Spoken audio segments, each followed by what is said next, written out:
This episode of Cape Ann Today is brought to you by the Building Center, setting the standard for quality and service since 1903.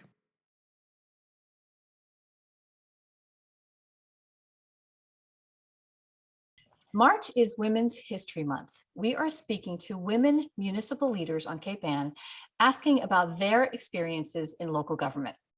Val Gilman is currently president of Gloucester City Council. She is serving her fifth term, right, Val? On the city council, it's my fourth term on the city council. Oh, okay. Okay. So she is serving her fourth term representing Ward 4, and she is currently vice chair of the Planning and Development Committee. Previous to being a ward councilor, Val served on the Gloucester School Committee from 2007 to 2013. She was both vice chair and then chair of the school committee.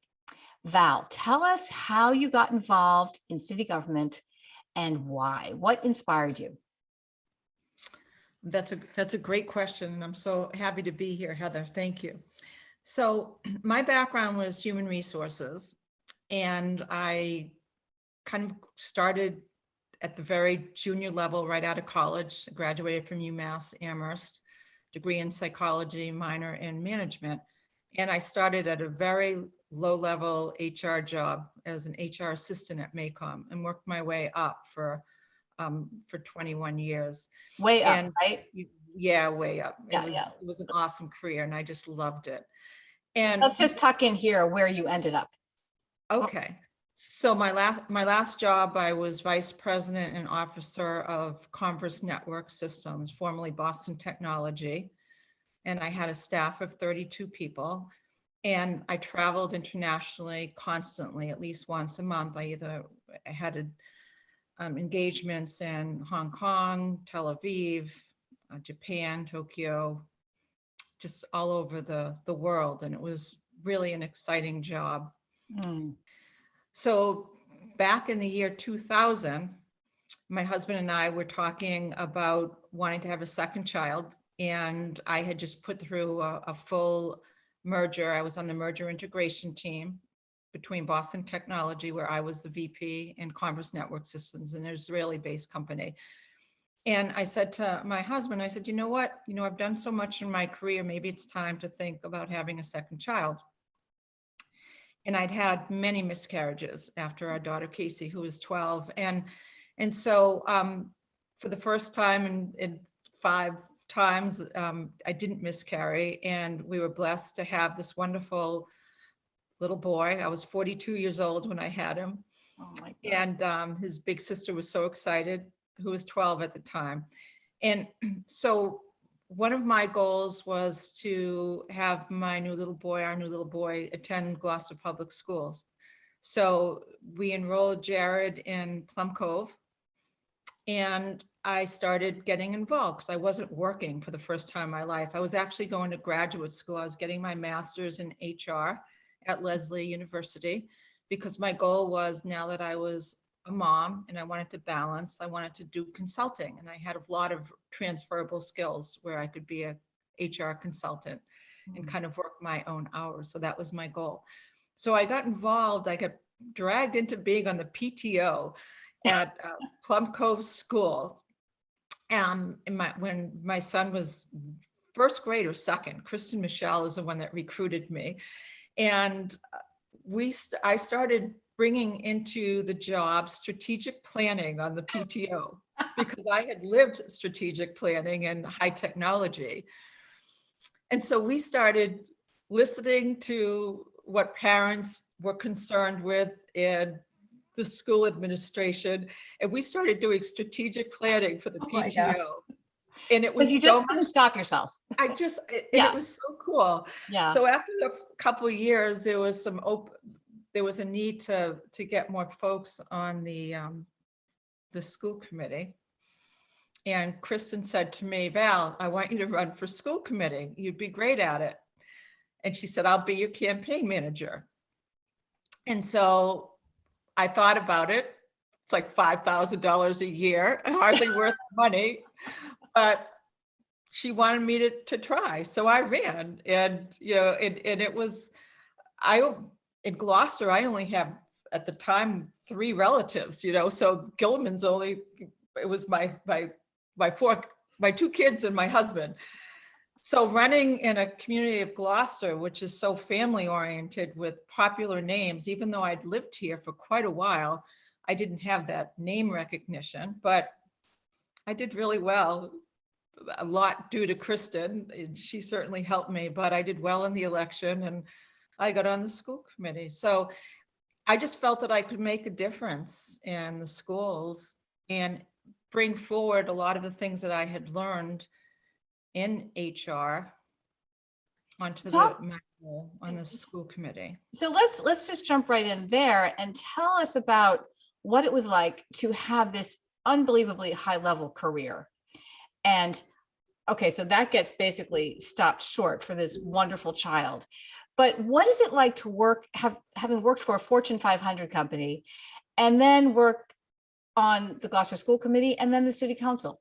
Like, what's the difference? What sort of challenges are the same and what are different? Well, on the school committee, you're limited to how much you can get involved with the day-to-day activities because of ed reform. So basically what you can do on the school committee is you hold the superintendent accountable, you hire, you create goals, and that's basically what you can do on the school committee. You develop policies, programs, and then you oversee building and finance. Mm-hmm. Right? But you couldn't really get involved with what was happening in the schools. You had to bring everything back through the superintendent. Mm. So that was quite a bit different because I was always able to do the job myself, and I had a great department in high technology, and I had everybody with SMART goals and accountability and performance management. And we would shoot for the stars and do a lot of strategic planning and incorporate our goals to the goals of the business. And it was really exciting. And it was a little bit much of a backseat, but there were some things, really exciting things that I got to do. For example, there were some folks that really wanted charter schools in Gloucester. So innovation schools were just like Horace Mann charter schools. Mm-hmm. And we all went to Hyannis for the annual MASC/MASS conference. And we all took all the training programs on innovation schools, Horace Mann schools. And then we brought on our new superintendent at the time, which was Rich Sapphire, mm-hmm. Dr. Sapphire. Mm-hmm. And we created a goal for him to explore the possibility of an innovation STEM school at the O'Malley Middle School, because that was a school where a lot of people were leaving O'Malley to go to Rockport and other schools, and we wanted to be able to retain them. So we actually created a goal for our superintendent. And then I was fortunate enough to be on that implementation team. So I got to go into that next level in the organization and work side by side with all the wonderful teachers, faculty, administration.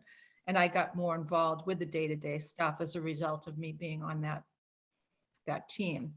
We were successful. We really changed the way our innovation school worked. And the nice thing about a Horace Mann type of innovation school like we did was that the district didn't get killed on the finances.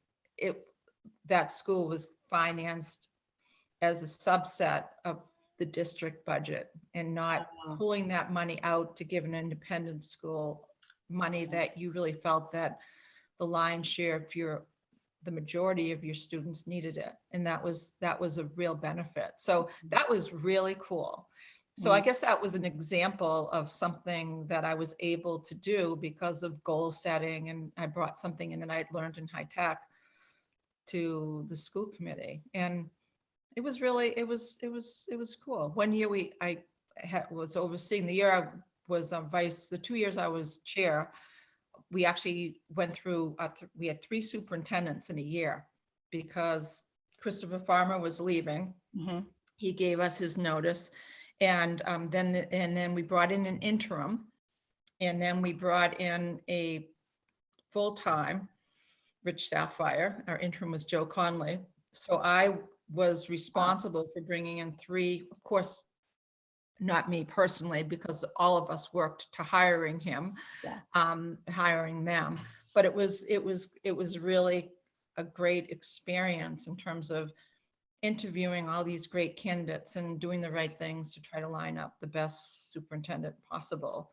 And so I did bring some of my experience there to the game, like in terms of interviewing skills and stuff. But we had a very strong school committee as well. So we all worked together on that. Well, it sounds like the difference between private and public is it was a jolting switch for you in a lot of ways, right? Absolutely. Yeah. And it's kind of like just knowing that you can do your own thing, set your goals, do whatever you want, shoot for the stars, and then having to serve in a different capacity as a school committee. Yeah. But it was awesome. I mean, it was something I really enjoyed. And then I took a couple years off and I joined the Gloucester Education Foundation Board. And my son was thriving at O'Malley and everything was really awesome. And then I decided to run for city council. So how about, let me just jump in, and I want to hear about city council, but how about mentorship? Like, what were you getting were you looking at other women leaders? You know, I'm sure you had them in your, capacity in the private industry. Yeah. But in terms of city being on the school committee or city council, were you looking to anyone to guide you as particularly how to be a woman in this kind of leadership role? Yeah, I used to really love working with Jackie Hardy. Jackie's a Ward 4 person, and she and I were always liaisons. So I was her liaison on the school committee the whole time I was on it. And we would always do business together. And I really liked her style because she was a real go-getter and nothing would stop her. She just would always shoot for the stars, and she was great with her constituents. And I really got very close to Jackie. And she was a wonderful role model for me. You talked before before we came on, before we started recording, you talked about a very special photo that was taken. Do you want to describe that? Yeah, that was pretty awesome. So I had been elected to be the school committee chair at inauguration, and we were all at the Gloucester House afterwards celebrating. And the photographer took a picture of Carolyn Kirk, who was the mayor, and I was the new school committee chair, and Jackie Hardy was the city council president. And we took a really nice photo in front of the fireplace. And I was just looking at that maybe 6 months ago, and it brought back fond memories of standing next to Jackie, because I always admired her. And with Carolyn Kirk, the three of us. Yeah, all three branches. With all three levels of government. Led by a woman. Yeah, it was cool. It was really awesome. Well, do you feel as if,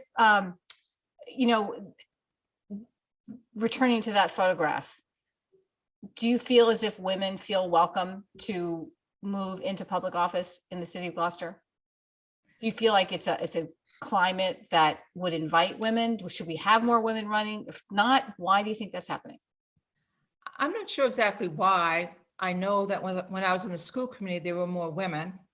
I think my last year, there were 5 women and 1 male. And actually, Jonathan Pope came back. So maybe 2 males and 5 women. So I think the school committee was definitely more female oriented. This year on the city council, it was almost just me as the only woman, and with 8. Cheers, Tracy O'Neill. And Tracy won recount by 2 votes. So Tracy was on the city council. It was I was delighted to have a woman, although I thought the world of Barry Pett, but it was nice just to have another female on the city council. So I think traditionally there are fewer women that run for city council. I'm not sure why. I wish there were more, because I always feel that diversity is the best way to lead the city. And it's really good to have, it would be great to have people of color on our city council and more diversity, because that's what makes you a group that can better look at things from different lenses and not just from the same old lens. And so I think that's certainly a goal, not just in the city council, but in all our boards and commissions, is for diversity. Yeah. Well, anything else you want to comment on regarding the fact that it's Women's History Month and you are the president of the Gloucester City Council? So I think women can shoot for the stars. They can do anything they set their mind to. And what you need to do along the way is you have to make sure that you keep your skills updated and that you create competencies that you have, that you are constantly striving to do the best. And it really should be no different than being a male. And, I just love what I'm doing. And I think that we have a strong city council. And, I just think women out there should just strive to be the best in what they do and never say no. You can do anything anybody else does. And that's the way I've always been. That's the way my parents raised me. And that's the way my career has been. No one ever stopped me from being a senior member of a Fortune 500 company, an officer, or, it was all stuff that I just kind of did on my own because I believed in myself and people around me believed that I could do what I did, with some nice mentors out there as well, like Jackie Hardy. Yeah. Well, I think the city of Gloucester is lucky to have you, and thank you so much for all the service. You're welcome. And thank you for celebrating this special month. I appreciate it, Heather.